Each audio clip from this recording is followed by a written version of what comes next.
সময়ের মধ্যে ডক্টর মোহাম্মদ ইউনূসকে প্রধান উপদেষ্টা করে অন্তর্বর্তীকালীন সরকার গঠন করা হোক এবং এই অন্তর্বর্তীকালীন সরকারের বাকি সদস্যদের নামও আমরা সকালের মধ্যে ঘোষণা করব।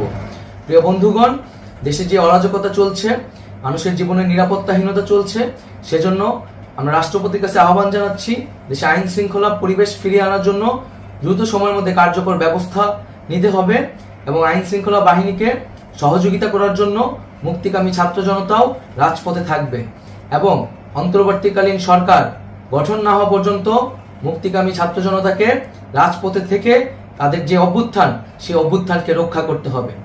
প্রিয় বন্ধুগণ, আমরা রক্ত দিয়েছি, শহীদ হয়েছি, আমাদের যে প্রতিশ্রুতি একটি নতুন বাংলাদেশ গঠন করার জন্য, সেটিকে আমাদের অবশ্যই বাস্তবায়ন করতে হবে এবং অবশ্যই ছাত্র জনতার প্রস্তাবিত সরকার বাদে কোনো ধরনের সরকার কিন্তু মেনে নেওয়া হবে না। আমরা বলেছি কোনো ধরনের সেনা শাসিত সরকার অথবা সেনা সমর্থিত সরকার অথবা এই ফ্যাসিস্টদের দোসরদের কোনো বি টিম সরকার কিন্তু আমরা মেনে নিব না। কোনো গণবিরোধী সরকারকে মেনে নেওয়া হবে না। ছাত্র জনতার অভ্যুত্থানকারী যে প্রস্তাবিত সরকার, অন্তর্বর্তীকালীন সরকার, যেটা আমরা সিদ্ধান্ত উপনীত হয়েছি ডক্টর মোহাম্মদ ইউনূসকে প্রধান উপদেষ্টা করে এই সরকার গঠন করা হবে, সেই সরকারকেই বাস্তবায়ন করতে হবে অবিলম্বে।